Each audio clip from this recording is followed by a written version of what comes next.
Hello, Connective. Welcome back. If you're new to my channel, welcome. Subscribe, share, and like without smashing anything, and let's get into this energy. This is a collective reading for Pisces. Pisces, we are going to pull some energy oracle cards for you. I've already pulled basically what I call the overlying and underlying energy of the reading. There's one card that there were jumpers that came out from the Akashic tarot deck for the overlying energy, and one card that came out for the underlying energy. And we're also using the Universal Law tarot deck. It's the Spiritual Awakening Universal Law. And you got one overlying energy and one underlying energy that were jumpers from that deck. So as soon as we get the energy oracle cards on the table, we'll go through and I'll show you the cards that came out for you on the overlying energy, and then we'll do the underlying energy. But right now I can already tell you in the overlying energy that there's a possibility that this person could be you and it could be someone else. So we will start there. It's either going to be you or it's going to be someone that's coming towards you. You'll kind of know when I describe this person and tell you about the other cards that came out. And see if we can get some general energy out of the energy oracle for this one. See if we can get some support on what's already on the table here. Wow. So Cancer got the actual journey card out of the Akashic deck, and you got the actual journey card out of the energy oracle deck. I did not see what that was. Okay. I'm going to finish going through it. I'm going to go through it one more time. I would like at least one more card. Maybe two. Let's see what we can get here. If not, I'm going to pull one. Let's see if we get one more card for Pisces. No, we have to pull. Oh, okay. Oh my gosh. Okay. Works for me. Let's see. Well, actually, let's not even get excited. Let's go through what we already have. So for the overlying energy out of the Akashic deck, we have the Queen of Forces.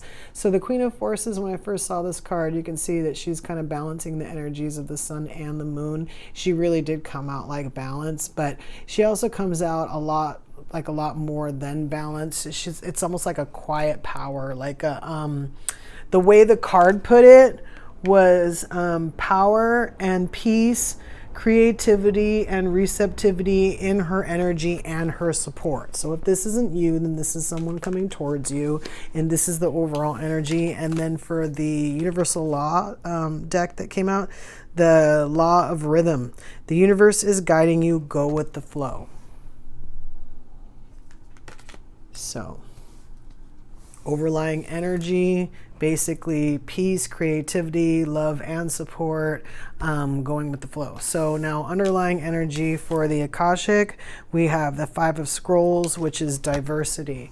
So this is a card of an expansion. This could be a project or something that you're doing. This could be maybe somebody coming towards you and then they're going to help you expand in some way, shape, or form. This could be work, love, or life. It's not telling me. But like I said, that's either going to be you trying to do this, and it could be with the help of someone else, or someone else. That's someone else coming towards you, bringing that to help you with whatever you're doing. And then this is the Law of Oneness. So this one says, release the need to make anyone wrong and unify with your truth. So funny, when these two cards came out, it was almost like diversity with oneness, which it kind of really screamed like your relationship with people. Didn't really say who these people were, so we'll see what else comes out to figure out if that's actually what's going on here. So all right, well, the first one that came out that I honed in on was this Journey card. So we're going to go ahead and we're going to put Journey up here at the top. I feel like that might be the overlying energy here with the Thinking Man. This general energy. And then we have the Magician in the Mirror, which is my Empath card. again, with the balance, if you see that there, the two elements. And then we have our broken heart card. Now, a lot of times, just because the broken heart is on the table, it doesn't have to be love. Anybody who's had a really good friend break their heart or a family member break their heart knows that it doesn't have to be love.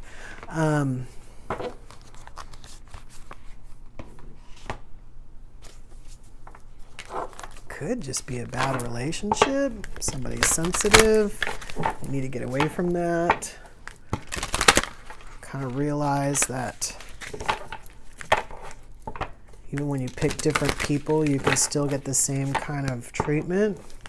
Different types of people can bring the same stuff. Let's see what Alice has to say about this. That's too many cards. That's just me. Let's see what Alice has to say to Pisces about what's on the table. It does look like a relationship, but again, it doesn't have to be. It could be something where somebody got their feelings hurt.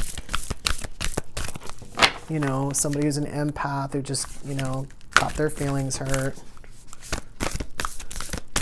You can't go back to yesterday. So usually that's after an ending in a relationship, uncertainty. That could be either in a relationship or after one. You have journey. Don't really have walking away or anything like that. Keeping up. It's almost like running after somebody. We have 4 cards. All right, we're just going to go through this one more time and see if anything else flies out of here. If not, we're going to see. Okay, let's see what's going on here. Oh, okay. Okay. Oh. Okay, Pisces. All right, what did we see first? Okay, so you can't go back to yesterday. Be in the present. So this card is usually like my card of like something happened, you know, you're kind of remembering like the good old times, like you wish you could go back to the good old times, you know. Yeah, I'm still picking this up the same here. Let's see what else we got. So we also had uncertainty. So again, this could be like in the relationship or after the relationship. We're uncertain either about how it's going or we're uncertain about what's going on with us after the relationship ends, kind of thing. Going back to yesterday is kind of like knowing that it's ending and knowing that when we're trying to go back, we're trying to go back to something that was. And then, so we have nonsense. It's time to talk sense. So this could be you telling yourself that something was a certain way. I just got the notion that you've already been on the journey. That something was a certain way and it wasn't. Like you're telling yourself, oh, you know, I want to go back because it was this way, and it wasn't. It was something completely different. This is such a curious dream, grounding, returning to reality, coming home kind of thing. So a lot of times when this card comes out, it's kind of more like when you kind of look back at the situation and you see it for what it was, and it's kind of surreal to you because you're trying to figure out how you would ever let yourself go through that to begin with. Like you kind of look back and you realize sort of how you got like roped into, you know, allowing people to have certain behaviors in certain situations, which brings us to almost have prizes. So this is kind of like my booby prize card. It says, trying to please everyone. So it's kind of like, you know, oh, well, I give everybody, you know, everything. So here, you can have this rubber chicken kind of thing. And, you know, sometimes we don't realize until like after somebody's given us like 10 rubber chickens that we're just not compatible with the way they want to have that relationship. And then we have keeping up, immense effort and advance. So this to me too is kind of like, you know, trying to stay in something with someone and making it take a lot longer than it had to, either because somebody was feeding us nonsense and we believed it, or because we felt like somebody kept making promises like, oh, you know, it won't be like that, I'm going to change, or, you know, something to the effect of things will be different, you know, and then the uncertainty of not knowing what happens once you get out of that relationship, what's like the devil you know versus the devil you don't. So you stay in it long enough to the point where you just it's almost like it's not even real. Like when you start to kind of like forget about all the stuff that someone puts you through, you know, and you kind of realize that it sounds more like a movie than your actual life because somebody was so, I was going to say so terrible. That's not actually what I meant, but, and then it could be just that you're the empath, and so you took it, you know, took it to heart. Maybe they weren't that terrible. Maybe you actually had to like think about it. Realize that it wasn't just a, you know, job, it was an adventure, like relationships. Yeah, I'm still, okay, so this is like a cycle that I'm picking up. So somebody's either coming to get you out of the cycle, or you've been through the cycle so many times that you realize what balance is and you're not doing that anymore. And like I said, again, we're always working towards, like, even when we are the empath, we're always working towards being a strong empath. You know, here's this balance again.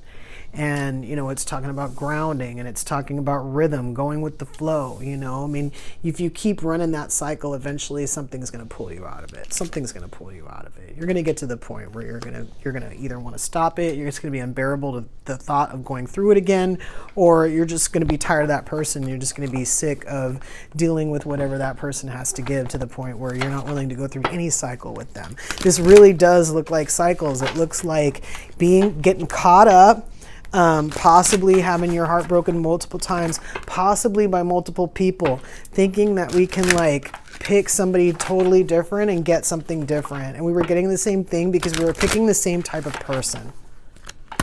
That was the journey. We were learning how to, well, we were learning how to love everyone, love ourselves most importantly. Even if we don't actively love everyone, we understand what it means, that how people are different, how everybody's different in their own way, and if everybody would just accept everybody for who they were, then everybody would be able to be themselves, everybody would allow everyone to be themselves, and then everybody would find beauty in everyone. That's what those two cards together are telling me. This could be maybe you feeling rejected in the relationship, or this could literally be you like picking, you know, different people, thinking, oh, this person's totally opposite from the last person, and getting the same exact thing.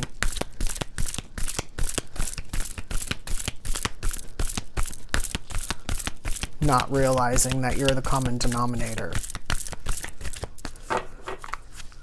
One more time, and if nothing comes out, we'll pull one.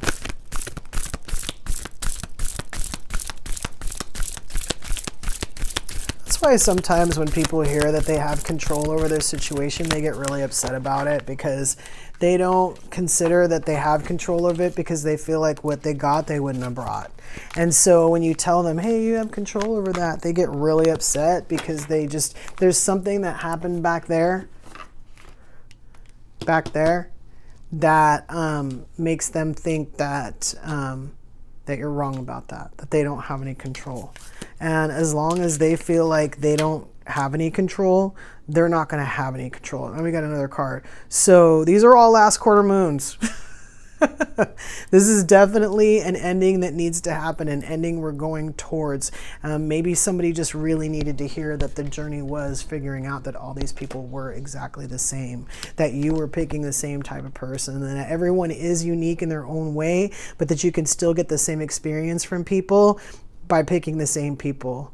You know, kind of like, you have to look after your heart. That's a totally different reading, but here for the purposes of this, just knowing that just because the person is opposite of the other person doesn't necessarily bring balance, doesn't necessarily bring the kind of relationship that you want, then you can realize that not to expect that from people, not to expect that from people, especially if somebody you just met, you know, and then assume that, you know, the relationship's going to be a certain way because they present themselves a certain way or because they said it was going to be a certain way. It's not fair to them and it's not fair to you. And then when the thing finally does come to a point where you're not really appreciative of it, you kind of want to blame them. Meanwhile, you were the ones that had, you were the one that had the expectations, right? When you could have just kind of gone into it, let people be who they were and see what happened. So, I'm not even sure which card to pull first. All right, so this one was the one that made me react to first. This is last quarter moon in Capricorn, leave the past behind. So again, not being able to go back to yesterday, just realizing that if in the world of your movie, the journey wasn't part of the movie, it was like the advertisements in the beginning. It was the stuff that most people miss in the bathroom that you had to go through so that you could live your real movie, right? Understanding the people that are coming in next and what they're all about, and then being able to like appreciate them for who they are and being able to appreciate you for who you are, the not being of the vibration of some of the stuff that happened over here in the past. And then we have last quarter moon in Sagittarius, practice gratitude. So there could be a Capricorn or a Sagittarius involved with you, Pisces, but basically telling you again, I mean, practice gratitude is kind of like my manage to be glad card, which is, you know, we're out of this. We should be happy that we're out of this kind of thing. We don't have to get out of it. We just have to recover from being out of it kind of thing. And then reveal what needs to be seen. So this is last quarter moon in Scorpio. So if you still don't 100%, you know, you're still got a little bit of nonsense going on that you think is helping you make sense of the situation, but it's not, or some kind of uncertainty in here, you know, something still needs to present itself for it to be seen. It could be that you're still like on the tail end of this journey, and then once you get to that point, sometimes it's not anything that needs to happen, like somebody doesn't need to like come forward and come clean. Sometimes you just have a realization on top of a realization on top of a realization that just spells the whole thing out for you. Even if it's not the answer to all your questions as far as like how did this happen or how did I pick this person, it'll be something small to give you an indication of how did I let myself get here. I was too trusting, or I gave and then I didn't wait to receive back. I just kept giving. Or the moment I saw that first inkling of nonsense, I just let that person continue with the nonsense, you know, hoping they wouldn't take me on this nonsensical journey.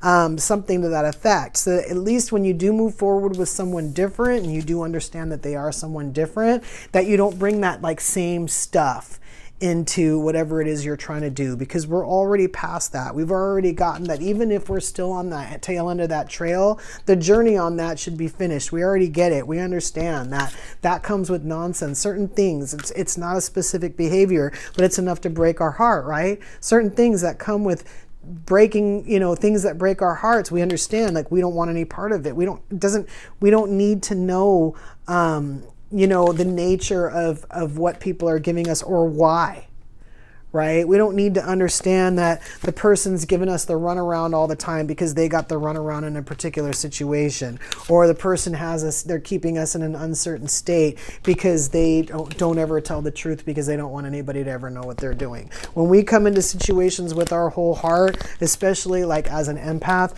we don't think about stuff like that. We don't think about like what we're not bringing. If we do, it's in the capacity of wanting to heal so that we can be open enough to bring that person what they deserve in the relationship, especially when it's somebody who deserves everything in a relationship. You know, it's not the person that brings this. It's not the person that's conniving all the time trying to figure out how to get something out of you. That's not necessarily how I'm picking up this card. But when you have people in a situation that are creating enough chaos, sometimes you have to look at it, and you have to, even if you know that the person just isn't aware of anything, they're just totally impulsive, they don't consciously make decisions, everything is reactive. At one point you get to the point where you look at that person and you go, you know what, that's total, this whole thing is not an accident. Maybe part of it is, maybe that reaction was, maybe what they said here or what they thought there was an accident, but this whole behavior right here is not an accident. Some of this stuff is happening on purpose. Some of this stuff is stuff that this person is coming up with to be difficult, right? You get a realization. And then you stop giving them what they want. You know, well, if you want to be difficult all the time, I'm going to keep you uncertain on whether or not I'm going to agree with that. Then we're going to go from there. See if you feel crazy, right? This person used to give me what they want. Now they're doing something else. Yeah, because they figured you out. They're tired of being led through the mud, right? And they can't wholeheartedly get out of it right now. They're just kind of stuck in a relationship that they really want to move forward. They're just dealing with stuff. They're this person. Again, if this isn't you, this person's coming forward. If this person from the past is gone, that's why this person's coming forward. You might have a little bit more healing to do. I think mostly it's just the realization that this person isn't the past person kind of thing. They couldn't possibly be. They're different even when they're cut from the same cloth, because we all are. We're all different aspects of each other, experiencing each other in different situations that we put ourselves in. So we are all one. That's why I call you connective. I keep saying it, right? So to get you to understand that in situations where there's people that you say you hate, you're talking about, another form of yourself. When you're dealing with that person, you deal with that person with love. Even when they're bringing shenanigans, it's a little bit easier to get through it and heal from it than to be carrying around a bunch of anger. I don't see anger on the table. I just see the desire to flow, the desire to maybe try to control situations to keep them from moving forward. What I'd really like to see, though, Pisces, is the blind spot. I would like to know at what point. I see these little things that can trip us up from either figuring out what's going on in a situation or ending a situation or being able to overcome a situation after it ends. It could be the reason why help is coming, but it could also just be that where it's a little bit harder to see that thing, that when we're picking people, what we're trying to see. And again, that blind spot might illuminate that as far as to why it's continuing to happen, or maybe it's a possibility that this cycle is in fact broken for you, and maybe the blind spot will kind of tell us the next step. But yeah, it's really time to pull that. So Pisces, if this is your reading, meet us over at the extended. The link will be in the description. And if not, until we meet again,